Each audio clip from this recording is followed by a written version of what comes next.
প্রিয় দর্শক, বাংলা ব্যান্টার চ্যানেলে আপনাদেরকে স্বাগতম। এবারের নির্বাচনে টাকার খেলা শুরু হয়ে গিয়েছে। নির্বাচনে টাকার ছড়াছড়ি হয় সেটা ঠিক আছে, কিন্তু এবার যেভাবে শুরু হয়েছে সেটা অভূতপূর্ব। বিশেষ করে জামাতের মতো রাজনৈতিক দল টাকা ছড়িয়ে নির্বাচনে জিততে চাচ্ছে। তো দিল্লি না ঢাকা, টাকা টাকা। মিডিয়াতে ইতোমধ্যে যেসব রিপোর্ট এসছে তাতে জামাতের বিরুদ্ধে টাকা ছড়িয়ে ভোট কেনার অনেকগুলো অভিযোগ উঠে এসছে। শুধু জান্নাতের টিকিট দিয়ে জামাত ভোটের ব্যাপারে নিশ্চিত হতে পারছে না, সেজন্য নগদ নারায়ণেরও ব্যবস্থা রেখেছে। এই জন্যই কি জামাতের কর্মীরা সারা দেশে মানুষের কাছ থেকে আইডি আর বিকাশ নাম্বার সংগ্রহ করেছিল? এটাই কি জামাতের সৎ, শিক্ষিত, চাঁদাবাজ মুক্ত ইনসাফের নমুনা? খবরে এসছে সৈয়দপুরে অর্ধ কোটির উপরে টাকা সহ জামাত নেতা আটক। পুলিশ জানিয়েছে নীলফামারীর সৈয়দপুর বিমানবন্দরে আটক ঠাকুরগাঁও জেলা জামাতের আমির বেলাল উদ্দিন প্রধানের কাছে 50 লক্ষ নয় 74 লক্ষ টাকা ছিল। ভোটের আগের দিন বেলা 11টায় টাকা সহ তাকে আটক করা হয়। সৈয়দপুর থানার ভারপ্রাপ্ত কর্মকর্তা রেজাউল করিম জানান, সব মিলিয়ে উদ্ধার হওয়া অর্থের পরিমাণ 74 লক্ষ টাকা। বর্তমানে তিনি আইনি প্রক্রিয়ায় আছেন। ঘটনার জেরে ঠাকুরগাঁও জেলা জামাতের আমির বেলাল উদ্দিন প্রধানকে আটক করা হয়েছে। গোয়েন্দা তথ্যের ভিত্তিতে সেনাবাহিনী তাকে বিমানবন্দরে আটক রেখে থানায় খবর দেয়। কত টাকা আছে এখানে? 50 প্লাস। 50 প্লাস। ত্রয়োদশ জাতীয় সংসদ নির্বাচন ঘিরে যখন সারা দেশে টান টান উত্তেজনা, ঠিক তখনই বিমানবন্দর থেকে প্রায় 50 লাখ টাকা সহ আটক হলেন ঠাকুরগাঁও জেলা জামায়াতের আমির বেলাল উদ্দিন। 11 ফেব্রুয়ারি নীলফামারীর সৈয়দপুর বিমানবন্দর থেকে তাকে আটক করা হয়। নির্বাচন পূর্ব মুহূর্তে এই আটকের ঘটনায় সৃষ্টি হয়েছে আলোচনা সমালোচনার ঝড়। এতগুলো টাকা নিয়ে কোথায় এবং কি উদ্দেশ্যে যাচ্ছিলেন তিনি, এমন প্রশ্ন ঘুরপাক খাচ্ছে রাজনৈতিক অঙ্গন থেকে শুরু করে সাধারণ ভোটারদের আলোচনায়। 50 প্লাস আছে, 50 লাখ। হ্যাঁ, কিসের টাকা এগুলো? ব্যবসা। কিসের ব্যবসা করেন? গার্মেন্টস। নীলফামারীর পুলিশ সুপার শেখ জাহিদুল ইসলাম এ তথ্য নিশ্চিত করে বলেন, জেলা আমির বিমানবন্দরে পুলিশ হেফাজতে রয়েছেন। প্রাথমিক জিজ্ঞাসাবাদে তিনি জানিয়েছেন আনুমানিক 50 লাখ টাকা তার কাছে রয়েছে। গণমাধ্যম কর্মীদের সামনেই এই টাকা গণনা করা হবে, এরপর আইনানুগ ব্যবস্থা নেওয়া হবে। পুলিশ আরো জানায়, আটকের সময় বেলাল উদ্দিনের কাছে নগদ অর্থ সহ বেশ কিছু নথিপত্র পাওয়া গেছে, সেগুলো যাচাই বাছাই চলছে। কি করেন আপনি? শিক্ষকতা।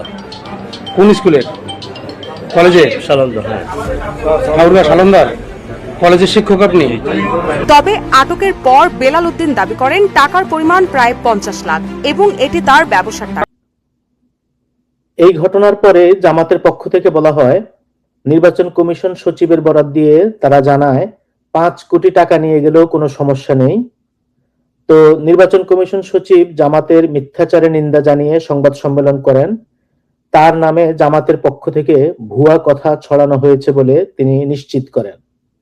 আমি নাকি বলেছে যে 5 কোটি টাকা নিয়ে গেলেও কোনো অসুবিধা নেই, এটা বলার এখতিয়ার, অধিকার, ক্ষমতা আমার নেই। একটা দুর্ভাগ্যজনকভাবে একটা ঘটনা আমাকে কোট করে একটা ফাইন্যান্সিয়াল একটা ইস্যুতে বলা হয়েছে, কোট করা হয়েছে যে একটা ঊর্ধ্বসীমা আমি নাকি বলেছে যে 5 কোটি টাকা নিয়ে গেলেও কোনো অসুবিধা নেই, এটা বলার এখতিয়ার, অধিকার, ক্ষমতা আমার নেই এবং আমি এটা বলিনি। আপনাদের কাছে সর্বসম্মুখে বলছি, এটা আমাকে মিসকোট করা হয়েছে। দয়া করে এরকম মিসকোট করবেন না, এটা প্লিজ মিসকোট করেন না, কারণ আমরা এখন একটা কি বলা যেতে পারে একটা ভালো নির্বাচনের দ্বার প্রান্তে দাঁড়িয়ে যদি আমরা আমাদের এই অপতথ্য দিয়ে মানুষকে বিভ্রান্ত করি, সেটা অত্যন্ত দুঃখজনক হবে। এদিকে শরীয়তপুরে 7,20,000 টাকা সহ পোলিং অফিসার আটক, তাকে 2 বছরের কারাদণ্ড দেওয়া হয়েছে। শরীয়তপুরের নড়িয়া উপজেলা থেকে নগদ টাকা সহ গোলাম মুস্তফা নামক এক ব্যক্তিকে আটক করেছে যৌথ বাহিনী। বুধবার বিকেলে নড়িয়ার বৈশাখীপাড়া এলাকায় জামায়াতের নির্বাচনী কার্যালয় থেকে তাকে আটক করা হয়। শরীয়তপুরের নড়িয়া উপজেলা থেকে নগদ টাকাসহ গোলাম মোস্তফা নামে এক ব্যক্তিকে আটক করেছে যৌথ বাহিনী। বুধবার বিকালে নড়িয়া পৌরসভার বৈশাখীপাড়া এলাকায় জামায়াতের নির্বাচনী কার্যালয় থেকে তাকে আটক করা হয়। এ সময় তার কাছ থেকে নগদ 7,20,000 টাকা, একটি পেনড্রাইভ ও একটি ল্যাপটপ জব্দ করা হয়। হ্যাঁ, যাদেরকে টাকা বিতরণ করবে এই ধরনের সাদা খাম সঙ্গে রক্ষিত সাদা খাম। জামায়াতে ইসলামের নির্বাচনী কার্যালয় থেকে গ্রেপ্তার করা হলেও জামায়াতের নেতাকর্মীরা জানিয়েছেন আটককৃত ব্যক্তি জামায়াত ইসলামের কেউ নন।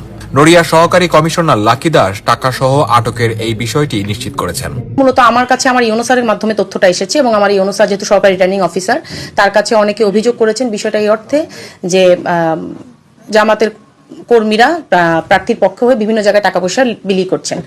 তো একদমই আমার অফিসের নিকটবর্তী জায়গায় একটা বাসায় তাদের একটা পার্টি অফিস আছে, সেখানে তারা নাশকতারও প্ল্যান করছেন, এরকম বিভিন্ন তথ্য আমাকে এই অনুসারের মাধ্যমে আমি জানতে পারি।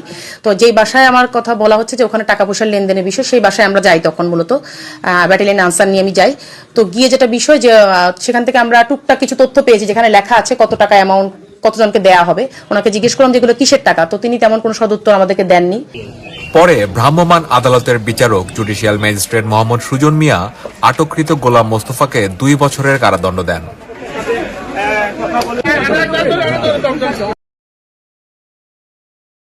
জামাত এভাবে টাকা ছড়িয়ে নির্বাচনী বৈতরণী পার হতে চাচ্ছে। এগুলো জাস্ট মিডিয়াতে আসা কিছু খবর। সারা দেশে বিপুল পরিমাণে টাকা নিয়ে তারা মাঠে নেমেছে। তো জামাতের লোকজন কথায় কথায় সৎ লোকের কথা বলে, শিক্ষিত মানুষের কথা বলে, ইনসাফের কথা বলে, আজাদির কথা বলে, কিন্তু দেখা যাচ্ছে তাদের কাজের সাথে কথার মিল নেই। মুখে একটা, অন্তরে আরেকটা। এভাবে টাকা ছড়িয়ে তারা কোন ধরনের সৎ লোকের শাসন কায়েম করতে চাচ্ছে, কি ধরনের জান্নাত বানাতে চাচ্ছে। তো দেখা যাক, দেশের মানুষ সবকিছু দেখতেছে, জানতেছে। আইন শৃঙ্খলা রক্ষাকারী বাহিনীর কাছেও অনেকে ধরা পড়েছে। দেখা যাক আসলে মানুষ কি সিদ্ধান্ত নেয়। বেশি সময় নেই, আর মাত্র 10-12 ঘন্টা আছে। তারপরে মানুষ নির্বাচনে ভোটে অংশ নেবে এবং জামাতকে বর্জন করবে। Thank you.